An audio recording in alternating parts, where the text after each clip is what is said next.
Go. Hi, this is Chris. I'm just going to do a quick demonstration on how to install the safety on an M802 after the fact if it's not equipped with it. What you're going to do, a lot of these models, we have the cage on these already.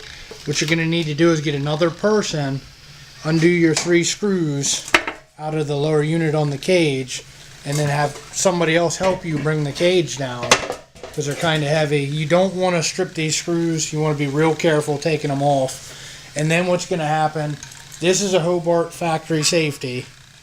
They make 2 styles in these. This is one style where it's all one piece. There's no adjustment in it.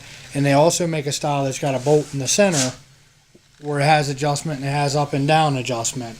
What we're going to do, what you do, normally there's an electrical plate on the side of the machine right here where your shifter is. This comes from underneath the unit up where the factory light is on it, or it's normally a blink off plate. You pull your wires up in here. You're going to attach it with your screws. I'm just going to put a temporary screw to show how it sits in here. I can get it to start. So that's how it sits in here and faces the cage when it's installed. Now inside you're going to come, you'll have your 2 safety wire leads. We send a harness with the ends to where they just plug directly right in.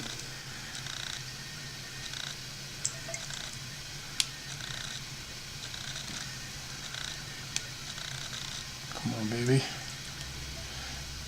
That's one. And the other end. Backwards. These wires are just temporary sitting in the housing just so I can test and show this. But your 2 ends are going to plug directly in.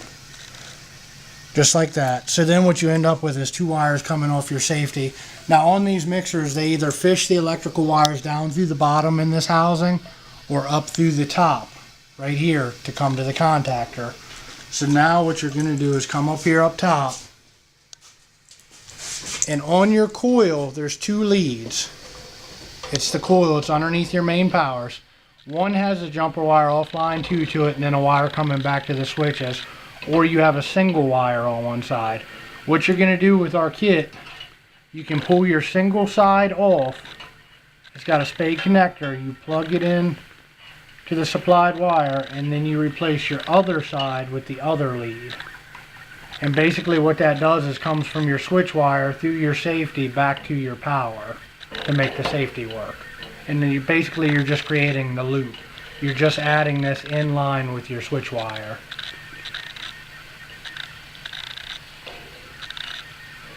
And then that's on the contactor side. And like I say, these wires, you'll snake those either through your factory hole up top or through your factory wire down bottom. Now on the bottom, what we recommend if it does go through the bottom of the housing is using a coat hanger or a stiff piece of metal, because when the motor is in here it's kind of hard to get your arm in here. So you're going to want something to help you fish these wires up and tie them back up in place. And then have somebody help you go ahead and put the cage back on, and that's pretty much good. Thank you.